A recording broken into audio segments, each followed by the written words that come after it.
la doctora Anastasia Cunovas, investigadora postdoctoral en Sigua. Su interés abarca la problemática de la interfaz entre la genética evolutiva, la ecología y la conservación. Está particularmente interesada en los factores que han moldeado la diversidad genética del espacio en el tipo de especies endémicas. Actualmente su trabajo está enfocado en la genómica para la conservación de plantas y animales, por ejemplo, trabajando con especies de aves utilizando marcadores tipo SNPs.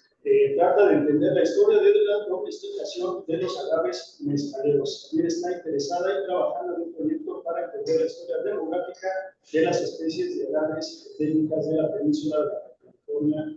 Sí, de la península de Baja California. Y sin más preámbulo, comenzamos, por favor. Hola a todos. El tema de la plática de hoy se generó basándose en los últimos comentarios, de la última publicación que mandé a una revista y de los comentarios de uno de los revisores que comentó como que estaba viendo algunos trabajos que estaba haciendo en los agaves, porque últimamente estaba trabajando en las agaves endémicas de aquí de la Baja. Entonces, el revisor comentó que, así como que, literalmente, que los autores lo que hacen es descritar la taxonomía basada en la morfología, porque los resultados que estoy encontrando con los datos genómicos de las agaves pues no coinciden con la morfología que está propuesta para las especies de agaves. Entonces, como que estaba pensando de por qué se sintió así, cuando realmente sería, pues yo pensaría más como una oportunidad, si yo encuentro cosas distintas, pues sería ya buscar los caracteres morfológicos que podrían separar estas especies y subespecies. Entonces, quería platicar un poquito sobre esta problemática que hay en la morfología y que es mucho más pronunciada en las plantas y en los animales. Y entonces, la problemática es la separación entre los splitters y lumpers, sería como los separadores, divisadores y agrupadores, cuando algunos cualquier característica pequeña morfológica que hay en las plantas y en los animales, pues los separan en las especies o las subespecies y en las variedades. Entonces tenemos algunos grupos, particularmente de plantas, donde tenemos 3, 4, 5 subespecies, varias variedades. Después ya estaban los ecotipos, pero los grupos complejos, ¿no? Por ejemplo, como la publicación que está ahí arribita es de unos cardos, es una planta que con distribución muy amplia y ha generado mucha problemática para la taxonomía basada en la morfología. Entonces incluso puse una cita de un taxónomo que la verdad que ya dijo que hay tanta confusión que es imposible distinguir entre las especies, subespecies y pues ya saben. Además, la problemática de especies, subespecies también tiene una historia larga. Primero, en la definición de las especies. ¿Qué son las especies? Es complicado. ¿Qué son las subespecies? Es aún más complicado. ¿Qué tanto tenemos que tener las diferencias morfológicas? ¿Cuántas son suficientes? ¿Cuáles tenemos que tomar? Incluso en cuestiones de genética, pues todavía no está tan claro cuánto sería, además, como están cambiando los marcadores, que estamos pasando de la secuenciación del Sanger, de los ADN mitocondrial a los CNPs o a las genomas, ¿qué tanta diferencia va a ser suficiente para definir las especies o las subespecies? Por otro lado, están los lumpers que agrupan. Es muy notorio en las especies crípticas, cuando las especies que son morfológicamente similares, pues los agrupan en uno, mientras que después con los análisis genéticos y análisis de pues, la demografía y biogeografía, pues van a ver que son especies realmente distintos. Entonces, esta problemática es mucho más notoria en las plantas que en los animales, porque las plantas tienen unas características que los animales no tienen. Primero, bueno, las plantas son expertas en adaptación, ¿no? Tienen adaptaciones, son muchísimas. Además, tienen características como poliploidía o duplicación del genoma completo. Eso pasa mucho en las plantas. Por otro lado, que no sucede prácticamente en los animales. Después, en muchos grupos hay mucha hibridación, incluso entre las especies, y los híbridos en general pueden producir la progenie, son fértiles o pueden duplicar su genoma y ser fértiles. Después, la reproducción asexual, muchas especies de plantas la practican, la plasticidad fenotípica, que seguro que en muchos grupos, pero en los agaves estoy observando que es bárbara. Y bueno, la evolución convergente. Entonces quería platicar un poquito de cada una de esas características y después pasar a algunos ejemplos prácticos y también a mi trabajo en esta cuestión sobre los agaves aquí de la Baja. Y bueno, aquí está la reproducción del genoma completo o poliploidía. Estas características son comunes en las plantas y lo que lleva a una especiación instantánea. Entonces se duplica el genoma, es una planta que no se puede reproducirse con sus padres, pero puede producir su progenie fértil, entonces ya está, digamos, separada de su progenitor y puede aparecer una especie nueva. Y aquí en la gráfica, creo que no se ve claro, pero todos esos puntitos amarillos, naranjas, en los diferentes grupos de plantas, son eventos de duplicación del genoma. Entonces, prácticamente, pues dice que la mitad de las plantas son poliploides recientes y los ancestros diploides se pueden encontrar dentro del mismo género o con los géneros relacionados. Mientras que la poliploidía en los animales es relativamente rara y incluso es muy dañina, ¿no? Entonces, cualquier duplicación de un cromosoma del genoma completo, pues los animales no lo aguantan. ¿Por qué es buena poliploidía? ¿Qué es lo que permite hacer? Bueno, lo que hace que vamos a tener múltiples alelos o copias del mismo gen, ¿no? Entonces, si tenemos un gen que hace una función, vamos a duplicar, vamos a tener otro gen que ahora está libre de la presión de la selección, y entonces podría pues, acumular nuevas mutaciones, podría obtener nueva función, entonces podría adaptarse, podría permitir a la planta adaptarse a los otros ambientes. Por otro lado, pues también es el bien conocido en cultivo, es el vigor híbrido, cuando se duplica el genoma, entonces tenemos dos copias de lo mismo, y entonces la progenie tiene características que son superiores a los padres. Podemos unir las genes de diferentes especies, que también puede conllevar a la adaptación o las características superiores de los padres, y bueno, la diversidad se aumenta. Entonces, la poliploidía, la reproducción del genoma completo, es muy común en las plantas, no en los animales, y eso puede generar un gran número de especies, subespecies, y complicar los estudios basados en la morfología. Por otro lado, la hibridación, ¿no? También es súper común, incluso entre los géneros. Entonces, y después, como les comentaba, el híbrido podría duplicar su genoma y entonces, pues ya recuperar su fertilidad. Entonces, tenemos una especie nueva que tiene sus características distintas de los padres, podría obtener características necesarias para colonizar un ambiente.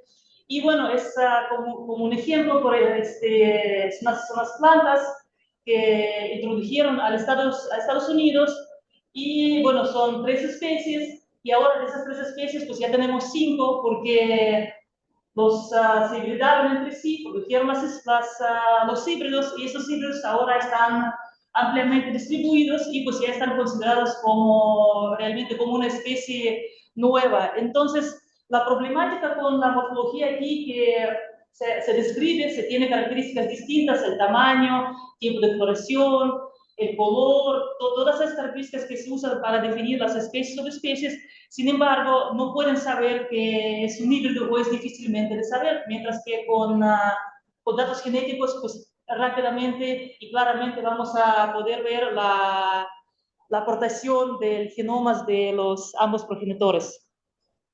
Pues otra cosa que es súper común, es muy muy interesante en las plantas, que en los agaves hay muchísimo, la reproducción asexual. Entonces se clonan a través de apomixis o estolones. En el caso de los agaves, los estolones es todo un show, ¿no? Además en el cultivo.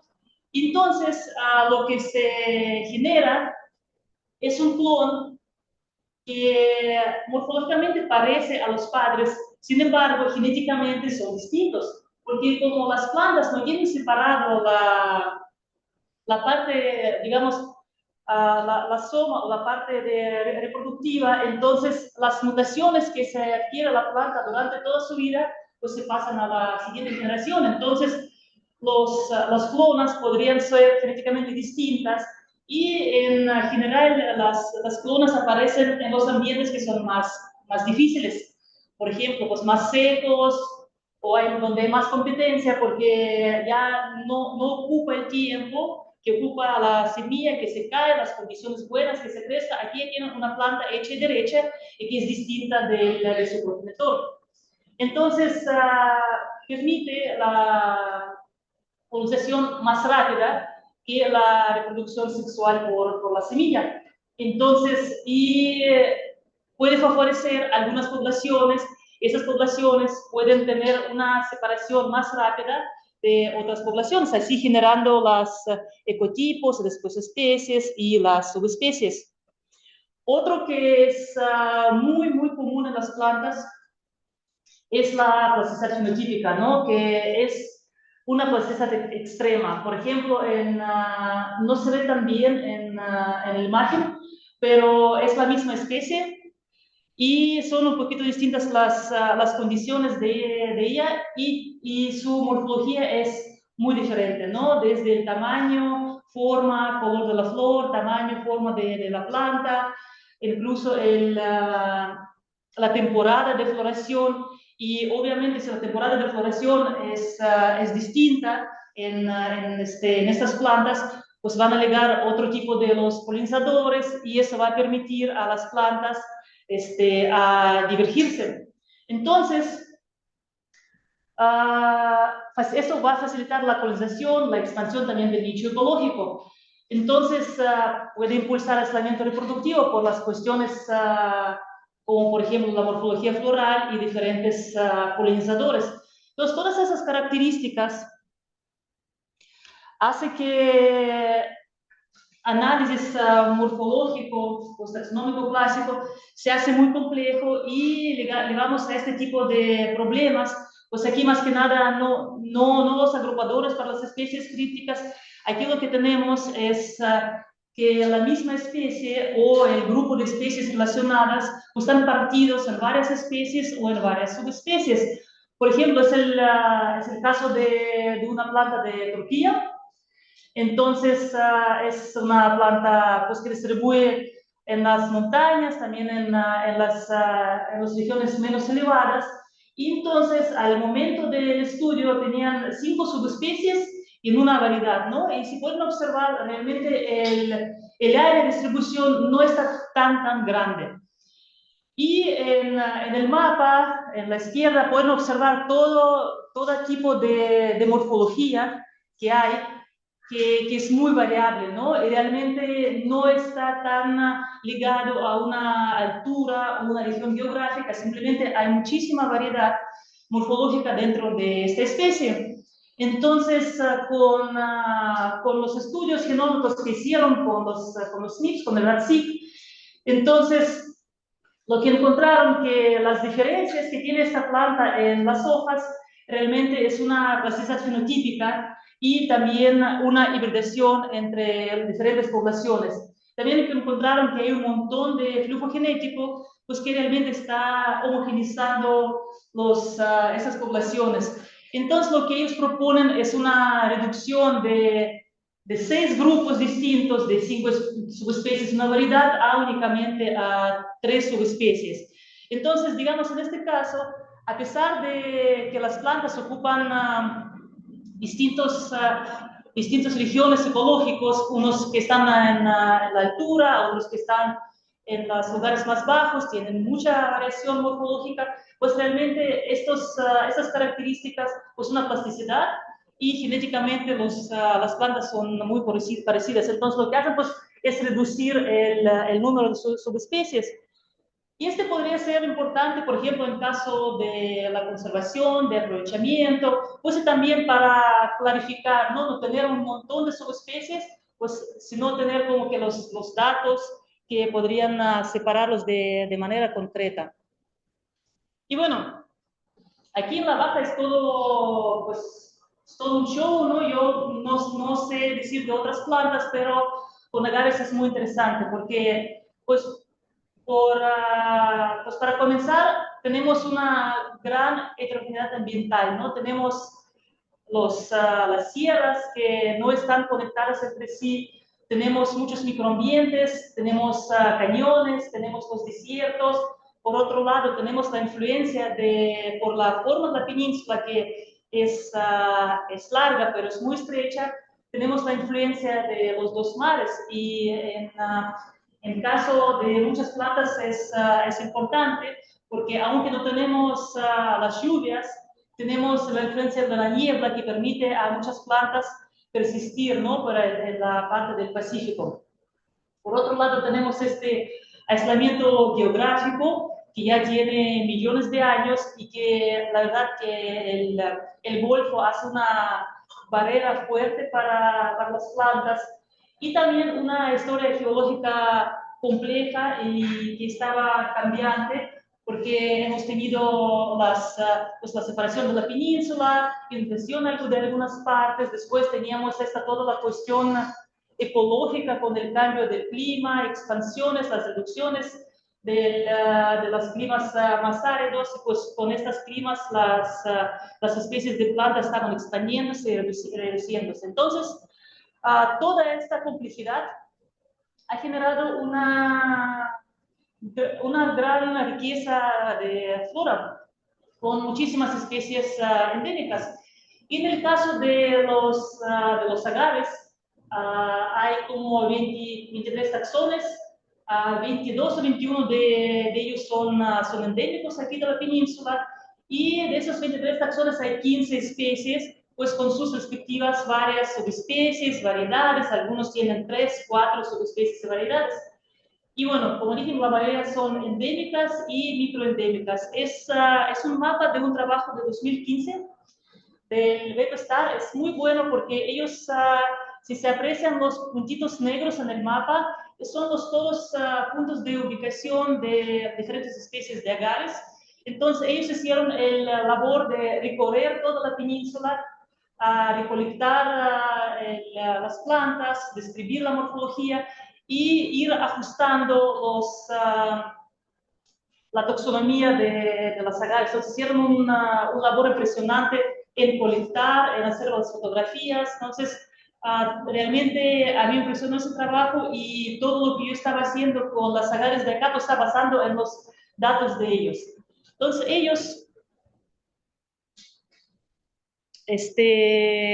han sido reduciendo algunos grupos, ¿no? Porque han reducido algunas especies a subespecies, han rebajado, también han degradado algunas subespecies a variedades, entonces, porque lo que ellos dicen que hay muchísima variedad morfológica, no siempre está ligada a unos a geografía, entonces hay mucha plasticidad, si se analiza así en todo el extenso la península, entonces pueden encontrar mucha hibridación, bueno, proponen porque no la pueden demostrar, porque sería hacer con datos genéticos, pero se dicen que al parecer hay mucha hibridación, hay mucha variación fenotípica y mucha plasticidad. Y bueno, y agaves en general, es un grupo relativamente complicado porque los agaves es un resultado de una radiación adaptativa relativamente reciente. Es un árbol filogenético de las agaves, es de 2020. Entonces, y los colores ahí en el negro son grupos, outgroups, que para enraizar el árbol son como yucas o otras especies, pero en color están los agaves. Y lo que pueden ver que es muy complicado, porque son cada una de estas especies, pero es muy complicado distinguir dónde comienza una, termina otra, y además, por ejemplo, en este grupo de acá, pues hay un montón de agaves que son de la Baja, que otros son del continente, de por Oaxaca, de Sonora, entonces es un montón de especies que aquí, o sea, todas están agrupadas y no hay realmente una separación. Entonces, lo que se sabe de los agaves que han tenido dos oleadas de la diversificación, que todas están vinculadas con la unificación de Norteamérica. Pues primera hace más o menos 7 millones de años y otra hace como 2 o 3 millones de años, digamos, es relativamente reciente. Por otro lado, los agaves son polinizados en su mayoría por los murciélagos, y los murciélagos son capaces de dispersar el polen a larga distancia. Entonces, los agaves, como están caracterizados por flujo genético muy alto, diversidad relativamente alta y la estructura poblacional relativamente pequeña, eso hace que todo esto pues, está agrupado y no está claro. Entonces, bueno, aquí estamos murciélagos, ¿no? Entonces, todo está ligado a la aridificación. Una expansión, se cambia el clima en Norteamérica, se hace más rápido, entonces las agaves tienen este incremento en el número de las especies, están polinizando nuevos ambientes, y además los murciélagos no le están ayudando tanto en mantener sus especies separadas. Además, los murciélagos son conocidos por tener la estructura genética muy baja. En varios estudios se encuentran una estructura genética panmíctica, digamos que se mueven muchísimo, y como ellos se mueven, pues mueven también el polen. Entonces, es difícil trabajar con morfología de las agaves por esas características, ¿no? El alto flujo genético, mucha hibridación, hay las especies que no están todavía claramente separadas o que están intercambiando sus cuestiones genéticas. Y bueno, todo esto nos lleva a las cuestiones como estas, ¿no? Entonces también es de una publicación de 2014 de los mismos investigadores estos de Arizona que analizaron los agaves. Entonces aquí en el mapa pueden ver cómo en una área tan pequeña hay muchísimas especies y subespecies de agaves. Incluso aquí falta una aquí también, que también está distribuida en esta región, bueno, se extiende hasta más al norte, pero también está aquí. Entonces, y todas están distribuidas una encima de otra. Hay muchos microendémicas, por ejemplo, como Agaves gigantensis aquí, otra, la Agave azurea aquí, bueno, las endémicas de las islas. Realmente aquí la distancia en kilómetros es muy poquito, entonces es muy posible que los polinizadores podrían mover el polen.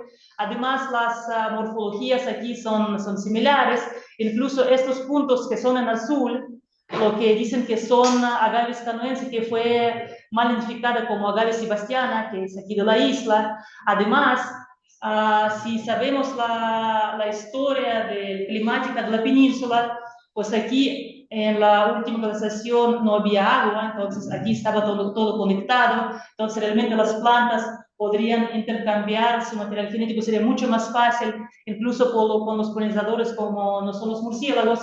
Entonces tenemos toda esta mezclanza aquí de las especies, subespecies, entonces no, es complicado, ¿no? Y si vamos al norte, pues más al norte es parecido, ¿no? Tenemos un montón de especies que están distribuidas, y algunas de ellas son subespecies y con ese tipo de distribuciones, ¿no? Que nomás en este cero o nomás en este cero como 5 o 6 poblaciones, pero muy similar, por ejemplo, a estas o a estas de aquí también son, porque aquí también falta otra, ¿no? Entonces falta una por acá y falta otra por acá, entonces tenemos un montón de especies que están similares morfológicamente y que están co-distribuidas.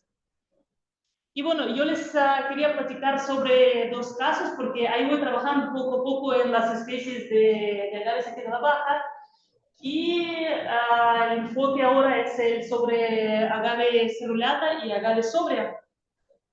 Entonces, estas dos especies pertenecen a la sección de Certicolae, donde también tenemos la agave pringle, que está distribuida al norte de la península, la agave desert, que también está más al norte. Tenemos la margaritae, que está aquí en la isla Margarita. Y bueno, a la agave sobria y agave cerulata, pues me llamaron mucha atención porque la sobria tiene 3 subespecies, mientras que la cerulata tiene 3 subespecies y una variedad. Y bueno, esta variedad es agave cerulata variedad Nelsoni. Antes fue una especie, agave Nelsoni. Después el Gendre la degrada a subespecie y el Webster la degrada a una variedad. Digamos, porque ellos encuentran que las características morfológicas, que es el tamaño de la planta, tamaño de la hoja, el color y el número de las espinas, pues realmente es muy variable. Cuando están analizando más especies, más poblaciones, pues están viendo que es muy complicado definir dónde comienza una y termina otra. Y bueno, es la fotografía, es la agave sobria, pero pues ahorita vamos a ver que es bastante parecida a la cerulata. Y esas agaves, pues, interesantes también porque agave cerulata es de las agaves más abundantes del México. Creo que hay una más ahí en el continente, pero aquí de la Baja es súper abundante. Está distribuida más al norte de la península, comienza por ahí por el Sierra San Francisco y va más o menos hasta el Rosario, pero hay montones, ¿no? Y la otra cosa que tienen estas agaves es que tienen una reproducción clonal así súper loca. Se forman unos grupos clonales y todos aislados de los otros, porque la distribución de los agaves también es interesante, porque no es una distribución continua, sino es muy de los paches. Entonces, en algunos lugares podemos tener los paches que realmente que es una clona, porque es un grupo de los individuos que están relacionados. Bueno, aquí está, ¿no? Aquí está la agave sobria, la distribución de la agave sobria. Aquí está la sobria fraelense. Aquí está la otra subespecie por La Paz y las islas cercanas, que es la sobria rociana. Y después, desde aquí, pasando esta cosa que me está saliendo interesante en varias especies de agaves, como una barrera, agave, el otra subespecie de la sobria. Y aquí también pueden ver en la fotografía las cerulatas, pues que son relativamente parecida a la agave sobria. Después aquí tenemos la cerulata, que tiene sus 3 subespecies de variedad. Por un lado tenemos aquí la cerulata subcerulata, que también la distribución realmente no es tan grande. Cuando vamos a subir aquí hacia el San Ignacio, comienza, después el Sierra San Francisco, y después comienza otra subespecie, la cerulata cerulata.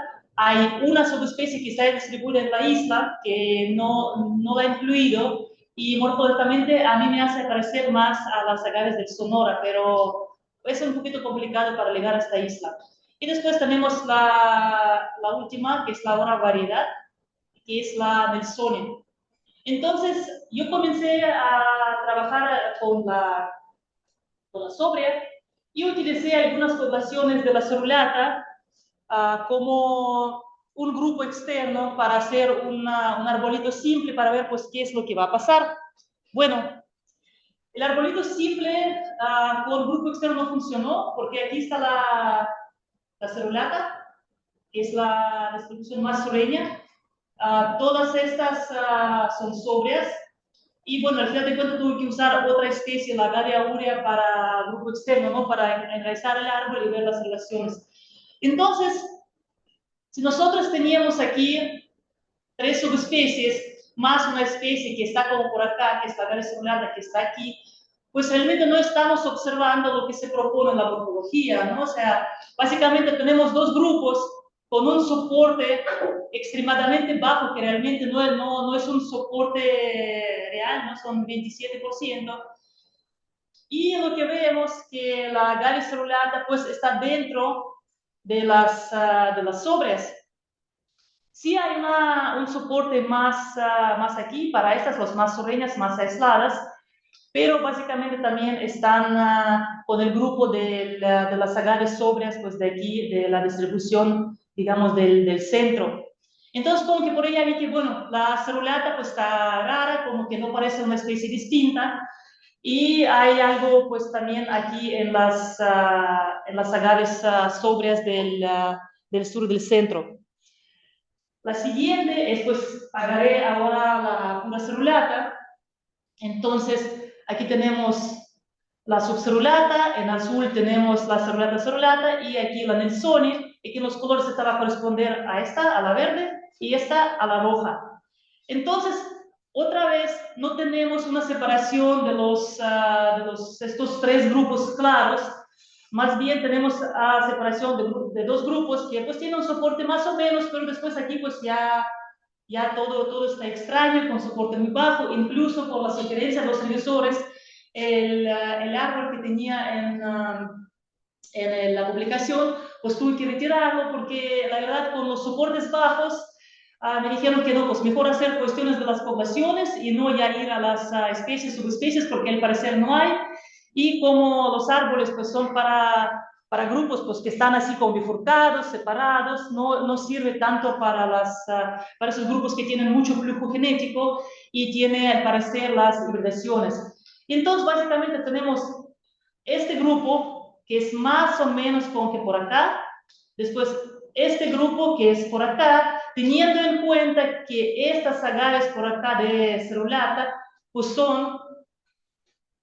están del grupo de las sobrias, entonces están aquí pues claramente metidos dentro del grupo norte de la sobria.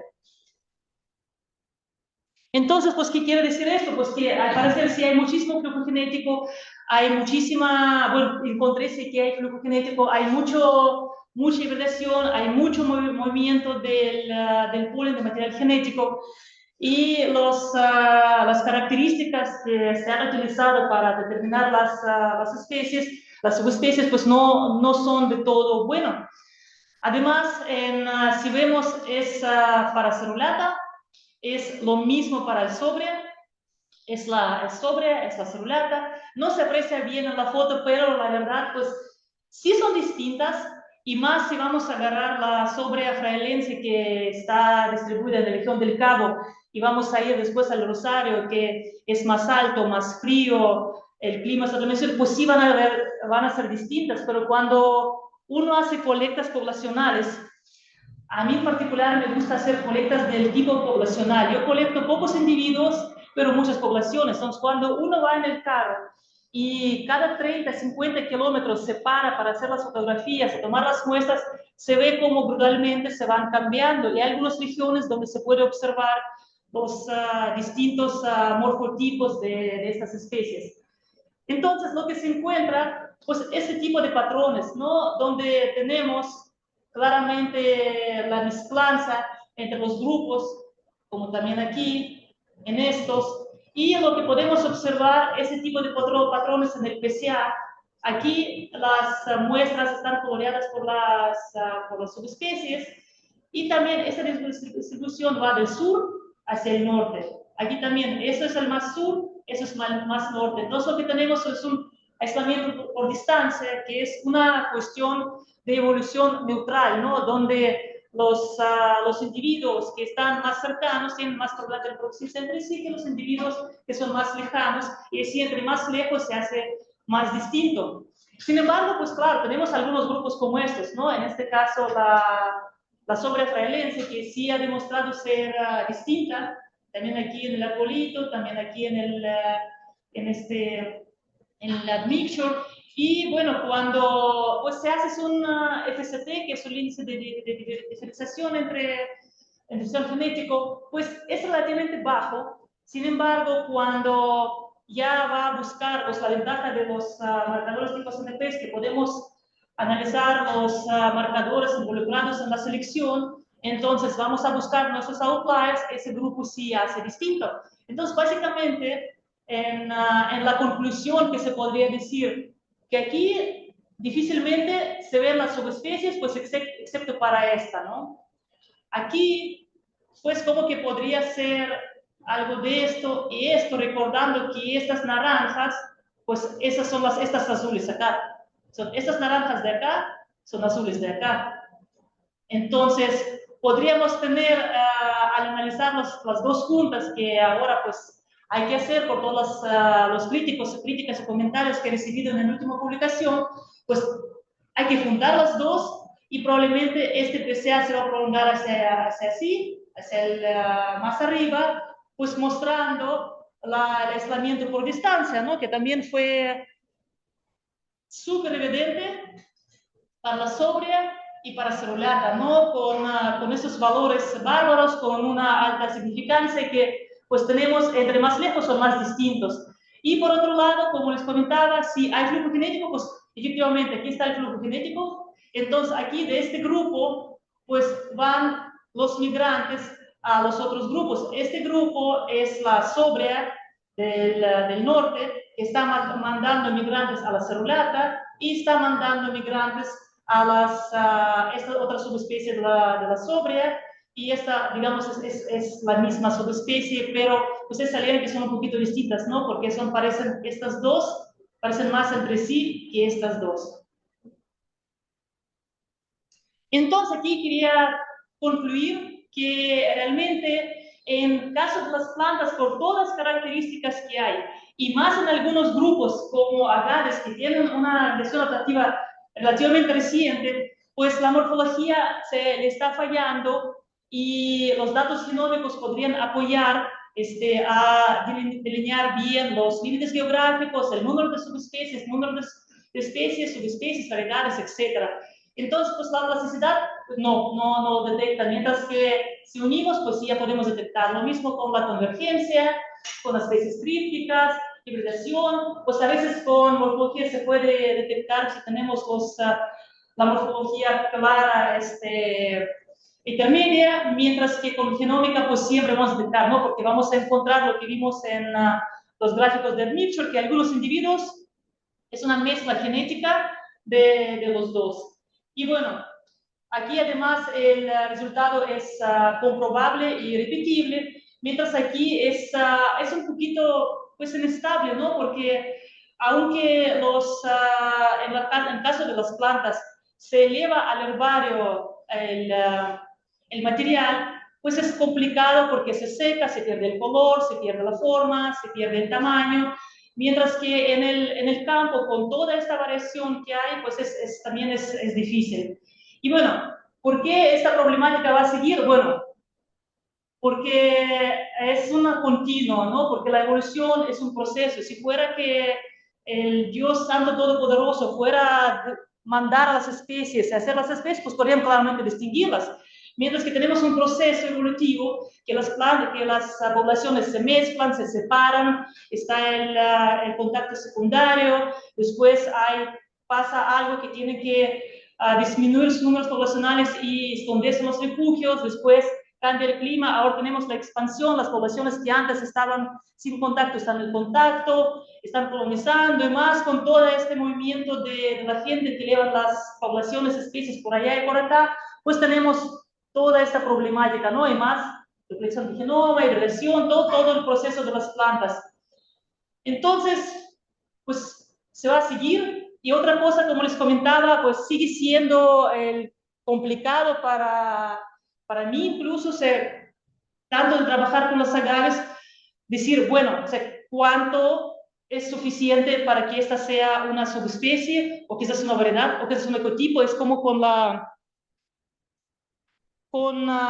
esta, ¿no? Ok.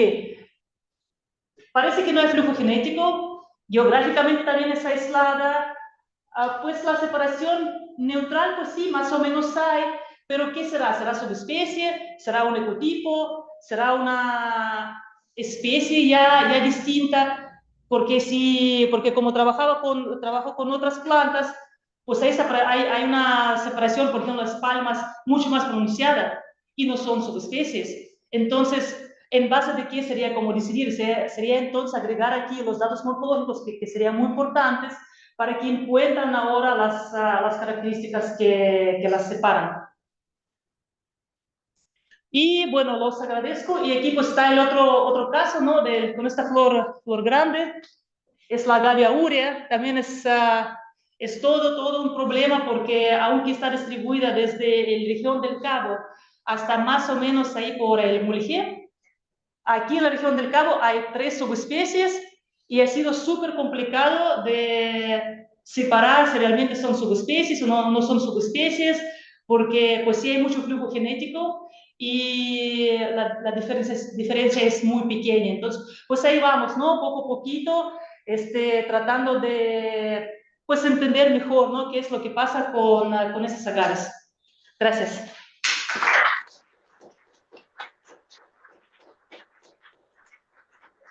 Pues muchas gracias a la doctora Anastasia Klimova por retomar este interesante tema que a todos los biólogos nos incumbe, ¿no? La cuestión de las especies, cómo las delimitamos, incluso cómo las definimos. Todos tenemos algunos minutos para hacer algunas preguntas, chicos. Entonces, los que quieran participar o los que estén conectados en línea, adelante, por favor.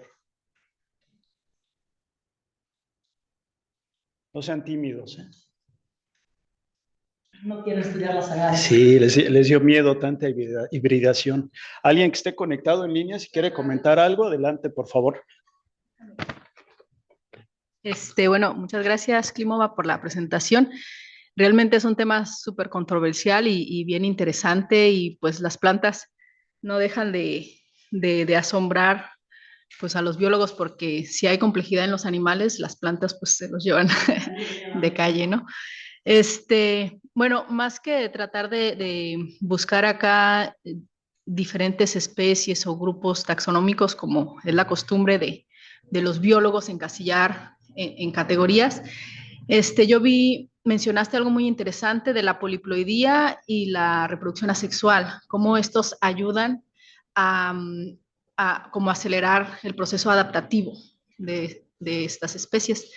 Entonces, mi pregunta es, si tú viste dentro de este grupo de los agaves, si de alguna manera las especies o los grupos o las variedades que tengan un nivel más elevado de poliploidía, a lo mejor tienen mayor plasticidad fenotípica, o las que principalmente sepas que su reproducción es asexual tienen mayor plasticidad fenotípica, o si se ha así investigado algo como de eso, ¿no? Sí, efectivamente, los dos de estas especies, que la sobria cerulata, tienen mucho más reproducción sexual que las otras, que por ejemplo la aurea o la viscanoense o la azuria, porque se ven, ¿no? Se ven las clonas. Y entonces sí son grupos más complejos. O sea, para mí fueron los grupos más complejos en separar incluso cuando yo iba a colectar, era muy difícil ver, porque se estaba todo pues parecido, ¿no? Entonces como que no era tan claro. Incluso cuando fui a colectar, fui con el doctor Medel, que trabaja pues años en botánica aquí en la península, y pues él también como que quedó medio sorprendido, ¿no? Que tanto. Entonces, y por otro lado, lo que vi con la reproducción clonal, que hay algunos como poblaciones que son genéticamente más distintos de los otros. Y es posible que es por la misma reproducción clonal, como que no tienen tanta conectividad con las otras.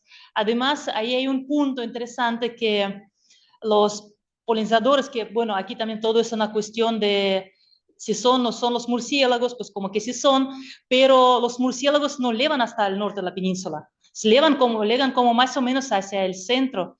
Entonces allá no, entonces debe ser que alguien también los está moviendo. Y con respecto a poliploidía, no he analizado en estos, no, o sea, los trataba como diploides, así como que cerrando los ojos y como que no sé nada, porque ya meterse en este asunto, porque se lo metimos con agaves cultivados, que ahora está un trabajo en revisión de agave Karvinsky, que se la usan mucho para mezcal. Y esta agave se reproduce de manera clonal. Su área de distribución es muy pequeña, pero tiene una cantidad de las variedades cultivadas y una variedad de las variedades silvestres que reconocen a los pobladores, digamos, de cada región de Oaxaca. y cuando se hace el árbol, ahí se sale súper claro sus diferencias, que al parecer que al momento de sacar, cuando sacan las personas, sacan del campo y la llevan, sacan más grande, más extraño, y estas, los que estaban saliendo como poliploides. Entonces, esto podría, para tener muchas variedades, tienen muchas variedades en el árbol, sale, o sea, están bien separados, nomás está en Oaxaca y un poquito del Puebla, pero son como 6 o 7 variedades muy claras, distintas, pero las de las cultivadas, como que en naturaleza quizás pues aparecen, desaparecen, pero cuando lo fijas, pues ahí van. Y ahora la problemática también que pues hace poco me mandaron una foto de una agave tequilana que le permitieron la reproducción sexual, como por años no se reproducen de manera sexual, le permitieron, dejaron ahí en un lugar para que le hagan los murciélagos, y es una cosa espantosa, eso no es agave, ¿no? O sea, súper extraña, y entonces dijo la chica que trabaja con Karwinski que no, ni tomó muestras porque no quiere meterse allá, porque quién sabe de qué es, porque como en muchos pobladores meten diferentes especies, al parecer sí se van cruzando cuando ya no hay la barrera, digamos, ecológica. Entonces, sí, en el caso hay mucho más variación morfológica en celular sobria por las cuestiones clonales, yo creo, porque sí es súper loco. Gracias a la doctora Karina por la pregunta, a la doctora Klimova por la respuesta. ¿Alguien más que quiera participar? Yo tengo un comentario y me gustaría saber tu opinión, Ana, respecto a ¿qué opinas de estos trabajos filogenómicos? ¿No? Estamos en la era de la genómica, ya llevamos varios años así, pero yo he observado que muchos trabajos de muchos colegas y muchos alumnos de diferentes posgrados hacen todo este tipo de análisis, ¿no? Muy novedosos, muy de vanguardia, pero al final no describen la diversidad que encuentran, ¿no? A mí se me hace algo pues, hasta lamentable, ¿no? En el caso de animales es más fácil, ¿no? Ya vimos toda la problemática que tienen las plantas, ¿no? Pero yo he visto que en animales pasa mucho eso, ¿no? Encuentran un complejo de especies, lo identifican, hacen análisis y dicen, sí, tenemos un complejo de especies crípticas que son 10 especies, ¿no? Y al final se quedan ahí, nadie las describe, ¿no? Y para mí, entonces, es una pérdida de la biodiversidad, porque tú hablas con las autoridades y ellos no les vas a explicar qué es un gen o qué es un haplotipo, porque no lo entienden. Ellos quieren presentar, si tú quieres presentar un plan de manejo, necesitas decir, tengo tantas y tantas especies, ¿no? Pero al final mucha de esa diversidad me da la impresión que queda sin describir, ¿no? Tanto en animales y me imagino que en plantas es más complejo. Entonces, mi pregunta va en ese sentido, ¿qué opinas de esto, no? Tenemos este fenómeno de los splitters y los lumpers y todo esto, ¿no? Pero, ¿cuál es la aproximación que tienen ustedes como biólogos evolutivos con los taxónomos clásicos, por ejemplo? Fíjate que ha funcionado, ¿no?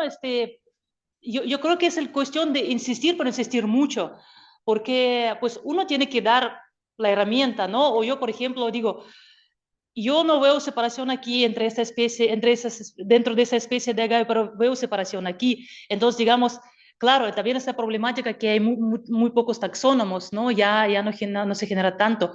Pero para mí el ejemplo donde sí se insistió y se hizo es el del berendo, porque la cuestión con el berendo fue que no sabían cuántas subespecies son. Entonces, el IUCN trataba a todos como una especie. No estaba las subespecies de aquí, de la Baja o del México, enlistadas como en peligro de extinción, porque si lo tratas como una especie completa, en Estados Unidos y Canadá, lo mismo de acá, pues está en list concern, ¿no? Pero se hizo el estudio genético, se demostró pues que son distintas, pero el programa ahí de la recursión del berendo insistió, mandando cartas, y sí se cambiaron. Entonces yo creo que claro, uno no puede hacer todo, ¿no? O sea, yo ahora, o sea, como que sí está chido, pero hasta no sé a dónde uno tiene que ir para insistir.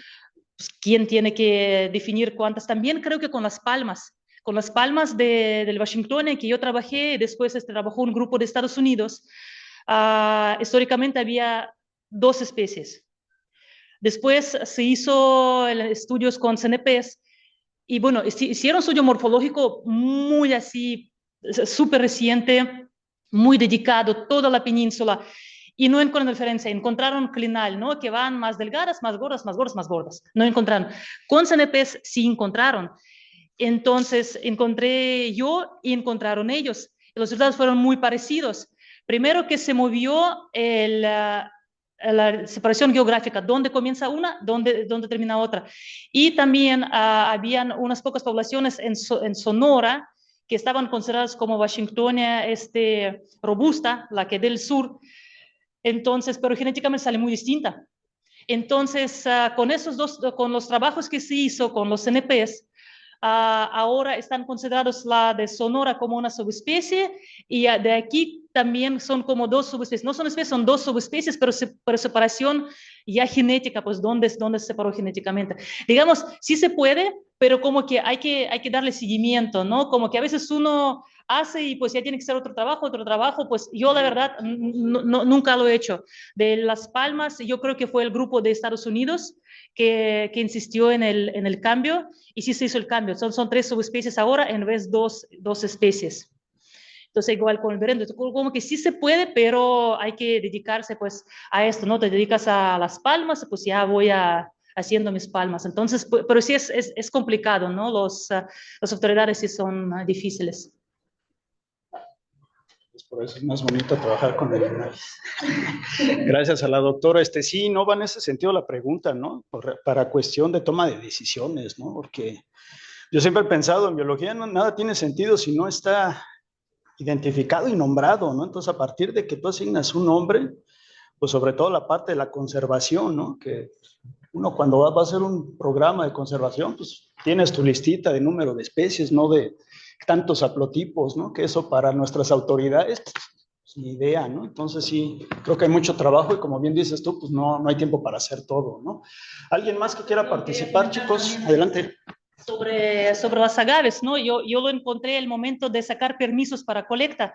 De todas las agaves que ven aquí, la única que está como que en el NOM es agave vizcanoense, del pincel vizcaíno, es la única. No se sabe por qué está allá y no se sabe por qué no están las otras, que tienen distribuciones mucho más estrictas. Entonces, pues quizás ir haciendo esos trabajos y después ver con quién se manda para definir, bueno, realmente, pues ahora que estamos trabajando en agave vizcanoense, pues no parece tener diversidad genética ni más baja, ni estructura más compleja. Entonces, como que, ¿por qué está esta y no están otras que están, digamos, al lado y tienen distribución súper restringida? Entonces, como que sería subir algunas de ellas, pues, al NOM y, pues, bajarla, dejarla. Pues, es complicado también decidir, ¿no? Si la bajas o si la dejas, pues, cómo eso va a afectar a la... Sí. Gracias, Ana, por la respuesta. Yo quería aprovechar lo que comentas ahorita para preguntarte, ¿has observado, sobre todo en estas especies y poblaciones que están cerca de la reserva del Vizcaíno, si hay algún fenómeno ahí o en alguna otra sierra tipo especiación en forma de anillo, o no han estudiado eso? Que tengas una sierrita y que de repente tengas poblaciones, especies alrededor y que por ahí hay un flujo entre ambas, como lo que encontraron en California, ¿no? Con salamandras y con lagartijas y otras cosas. Yo creo que primero que todavía falta, ¿no? Porque sí, todavía no hemos llegado. Y además esta parte central de la península, creo que hay un trabajo, no recuerdo quién lo escribió, pero donde analizan la diversidad de diferentes especies. Y esta parte del centro de la península tiene un montón de diversidad. Yo también lo estoy observando con las agaves.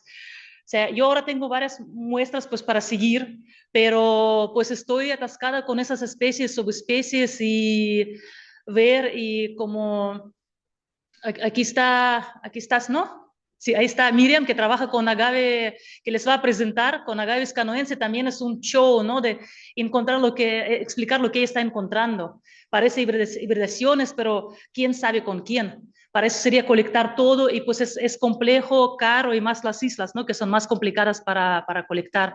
Entonces, no, todavía no, porque pues California es súper estudiado, ¿no? Y aquí pues apenas, y yo digo, son las agaves, pues cuántas más plantas que uno no, pues ni caso le hace, porque también los trabajos de yucas, un montón de hibridación, varias especies, subespecies, quién sabe qué onda, o sea, expansiones, reducciones, pues también está complejo. Y creo que aunque hay como trabajos de una especie de yuca, de otra subespecie de yuca, de otra especie de yuca, no hay un trabajo de todas las yucas en conjunto para ver pues realmente cómo son. Entonces, no, yo creo que falta. Perfecto, muchas gracias. Tenemos tiempo para una pregunta más, si alguien quiere, tu alumna que está bien emocionada al parecer y nos va a presentar. Entonces, algo que quieras comentarle a tu directora. Ya no quiero volver a correr los análisis 3. Tu otra alumna que está aquí. Entonces, ¿hay alguien que esté conectado en línea si quiere participar para ya cerrar, por favor? Bueno, si nadie se anima, Ana, yo quisiera preguntarte ya la última.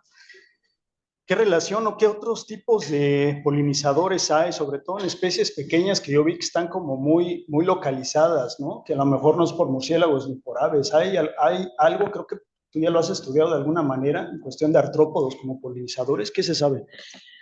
Ahí está otra alumna, Zaira, que no vamos a platicar porque es un secreto. Va a presentar y porque sí hemos encontrado cosas muy padres, pero queremos esperar que ella presenta de su trabajo. Pues sí hay muchos insectos, ¿no? Muchas polillas, muchas abejas, aves, etcétera, pero hemos encontrado cosas bien padres. Si vimos murciélagos, estamos todavía como que así con murciélagos, porque yo ya estaba súper triste porque no habíamos encontrado murciélagos ni con cámaras trampas. Encontré uno muerto ahí, pero después me dijeron, no, es que es insecticívoro, no cuenta. Entonces sí estábamos como que al comienzo un poquito sacados de onda, pero ahora estamos muy contentos. Pero yo quiero que Zaira ya presenta sus resultados porque la verdad son muy padres y pues poder decir que nadie ha reportado en México es lo que se está encontrando. Pero sí hay el nicho de polinizador nocturno, que es del murciélago, sí está, ¿cómo decir? Está batallado por otras especies. Okay. Pero sí hay muchos. Perfecto, pues ya Sai nos comentará, ¿no? Vamos a esperar con ansias esa presentación y la presentación de su proyecto. Sí, no, pues sí, aprovechen. Entonces, agradecemos de nuevo cuenta a la doctora, por favor.